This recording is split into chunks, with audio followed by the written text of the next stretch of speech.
Can you imagine traveling all over Europe in a light airplane cruising at speeds of 240 plus kilometers an hour, soaring straight and high above hills and lakes, mountains and open seas, all while keeping your budget in check, consuming less than 8 liters of gasoline per 100 kilometers, like a regular car?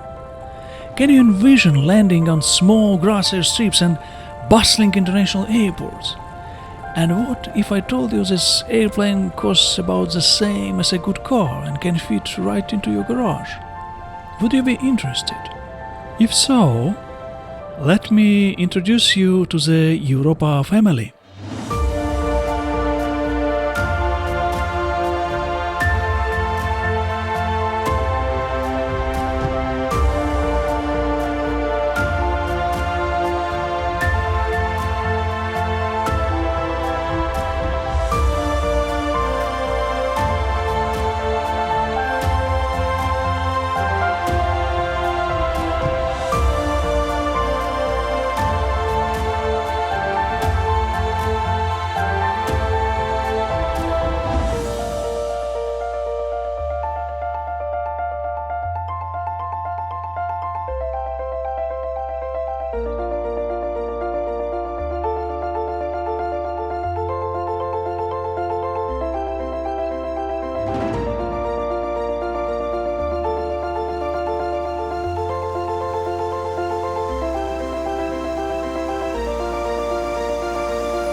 But hold on.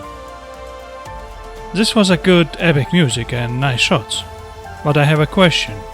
Alright, Europa is awesome touring machine.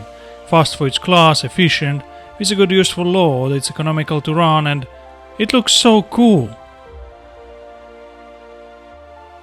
And all this for the price around 40-50,000 euro. Is this too be good to be true? January 1990, the month, the year when Ivan Shaw first had a dream.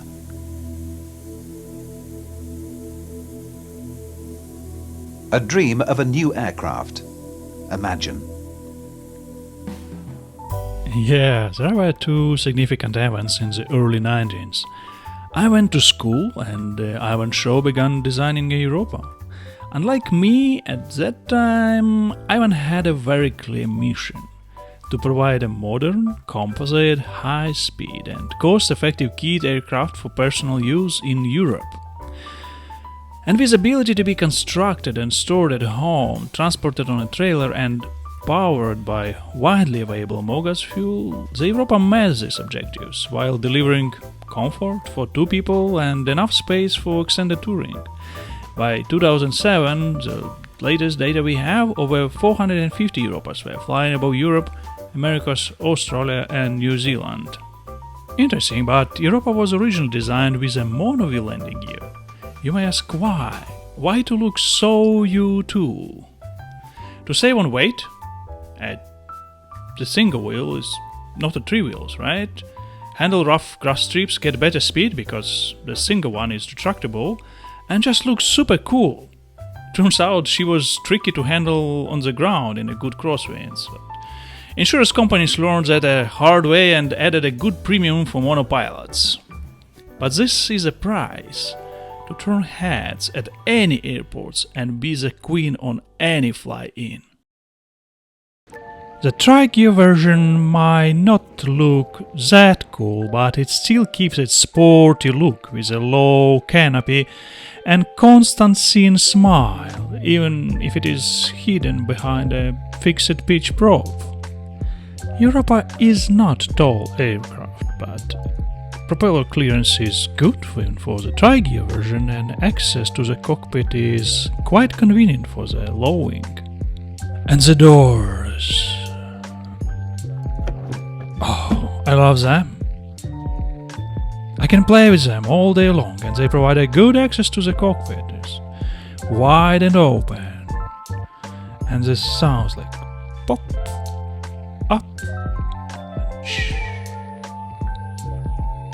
inside. And look. This sounds like a love song for the door. This starts to worry me now. There are two ways to access the cockpit. From the front, which I love most, and from the back. On the front you can sit, enjoy the nature, and eventually climb to the cockpit.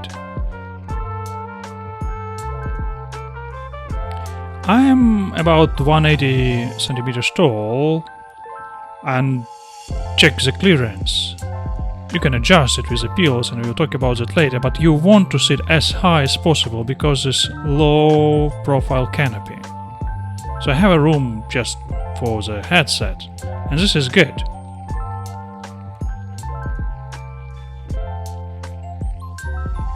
Oh, playing with it again. And another way is accessing from the back. It requires a little bit more gym exercise, which I don't like and my camera doesn't like as well. And also you have to lower flaps. Unlike many aircrafts, traditional aircrafts that has an instrument panel all the way from the left to the right, in the Europa the passenger actually may feel more like a passenger, not like a co-pilot. It's not a serious comfort, but quite a comfort for a long journey, and you have even your dedicated space for your beverages and some snacks. And if you want to stretch your legs, the designer was thinking about it, and they made the rudder pedals like a smaller ones.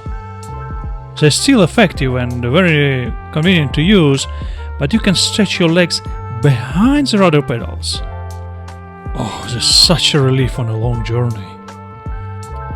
The cabin is wide enough to minimize your chances to have shoulder resting with a passenger, although the seats are fixed and how tall you sit you can regulate with the pillows. Again, I'm 180 centimeters and I had to use one small pillow. You can adjust the seats for yourself.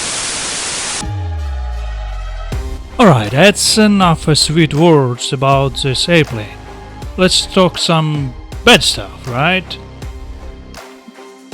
Did you notice how low the camera is? This is about eye level. This is about what forward visibility is for this aircraft. A sporty look, you have to pay for it. And you pay with forward visibility. This is confusing, especially for landing, but even on climb, you have to make small S-turns left and right just to see what is the traffic ahead, or any birds, or anything. But on landing, this is basically what you can see. So good so far, as your angle of attack is very low, but as soon as you go into flare, that runway is missing. Come on, it's not that bad, you can get used to it. Let's push some electrons around. Because this aircraft is experimental, and this means that instrument panel can be whatever you like. You can do anything about it, and every single experimental aircraft, and this Europa in particular, would have the unique instrument panel. So for this one, we can see just a normal analog instruments, iPads with 4 flight running and fly that to control the engine parameters. And another screen that pushes electrons around is an iPhone that gets connected to the E-level EFI system over the Wi-Fi network. What a technology!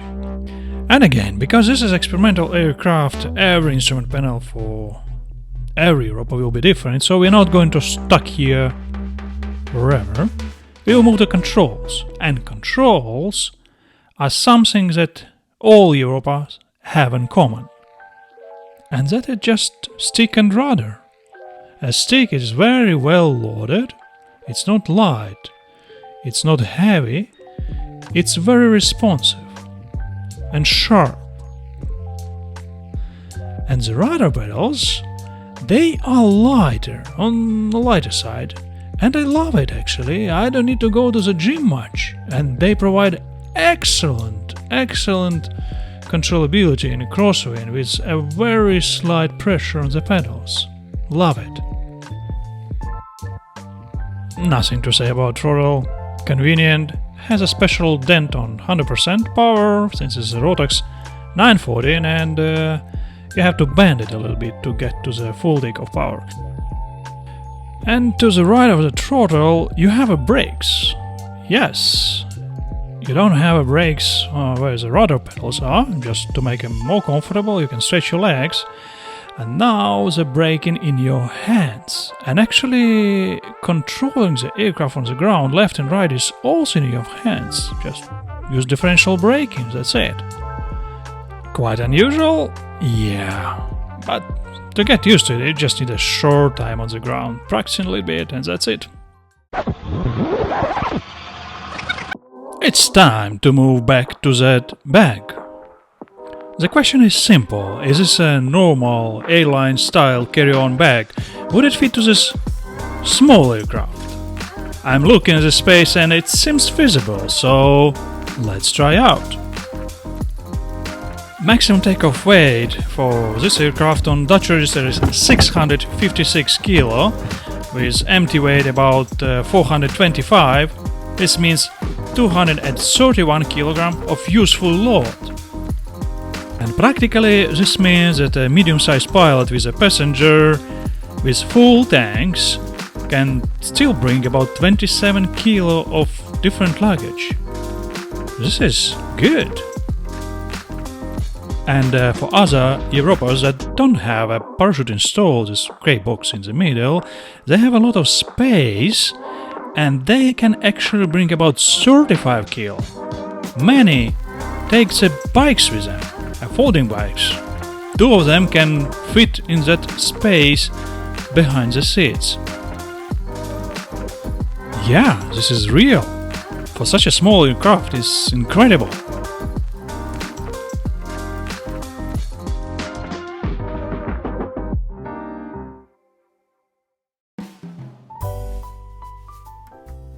The fuel tank is located also behind the seats, right in the middle and very close to center of gravity.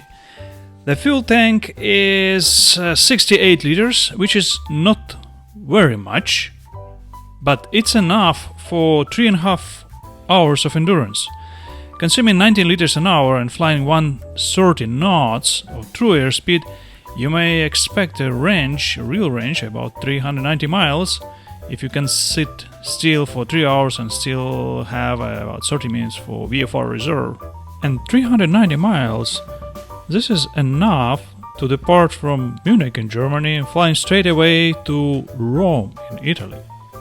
Although measuring how much exactly fuel you have might be tricky. You see this filler neck, it's banded. And the fuel cap is near the top of the aircraft. So visually checking a fuel is very different if you don't have a special pipe that you can just put inside and check how much fuel it holds. Now it's full. Using Mogas fuel is preferable for every Rotax engine, and so this is a great way to save a cost of flying as well. Oh yeah, I forgot, this fuel vent, it's a pain point if you do the refueling and doing it quickly, especially the last few liters, it will spill out the fuel right on top of your fuselage.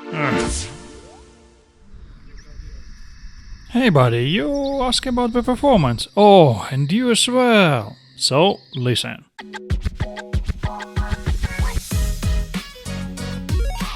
This particular aircraft is equipped with a top engine for this airframe, a Rotax 914 turbocharged that can deliver 115 horsepower on takeoff. And it is combined with fixed pitch warp drive propeller, 3 blades, 62-inch. In a normal summer day on grassy strip, that would require 350 meters for ground roll for takeoff, and about the same distance is required even on high elevation airfields, for example in Alps, because of turbocharging, Rotax 914. So it can easily be operated from grassy fields, even on short trips. On cruise climb, you may have about 700 feet a minute at 90 knots. And when you're reaching a cruise altitude about 5,000 feet, the airspeed indicator would show about 120 knots indicated. So this would translate to about 130 knots of true airspeed. And this is a conservative numbers for economical cruise settings. The aircraft is capable for much more, but with high fuel consumption. But for these economical settings, 19 liters an hour would translate to about 7.9 liters per 100 kilometers traveled in zero wind condition, of course. But this is more like a normal car fuel consumption. So overall, a good performance with a good economy, isn't it? And because this is experimental aircraft, you can do the maintenance by yourself and save a great cost on that as well. But not everything is that great.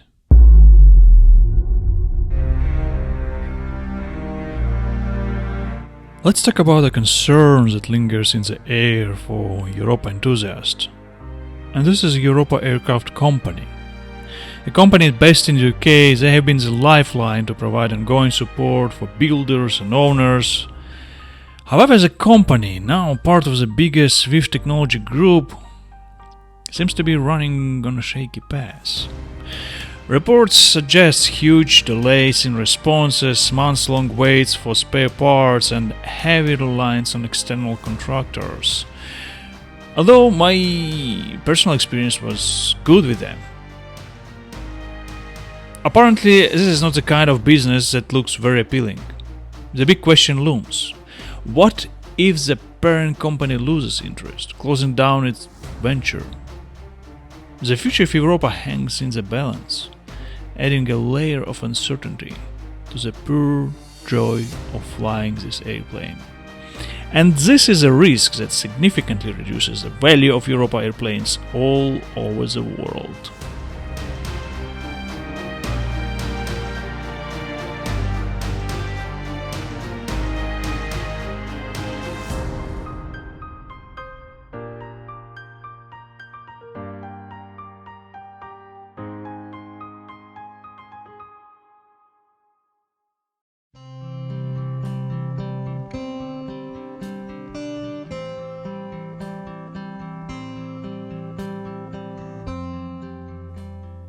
But on the other side, finding parts that are not specific for the Europa airframe is quite easy.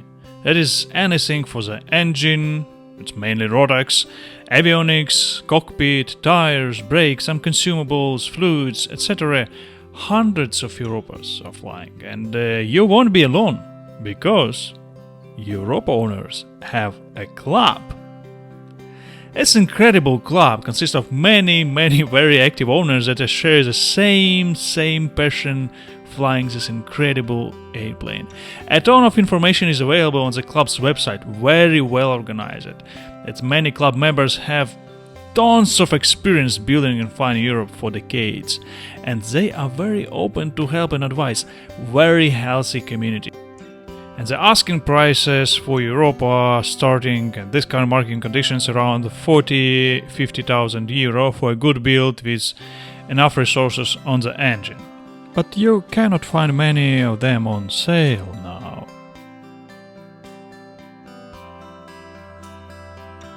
Maybe Europa is the best kept European secret. So this was absolutely beautiful evening. I had a lot of joy just filming this aircraft, telling you guys about it. And you see, she's smiling. Yes, come join the sky if you're not flying yet. Make sure you subscribe to not miss another video and other reviews on this channel. And I see you guys in the next video.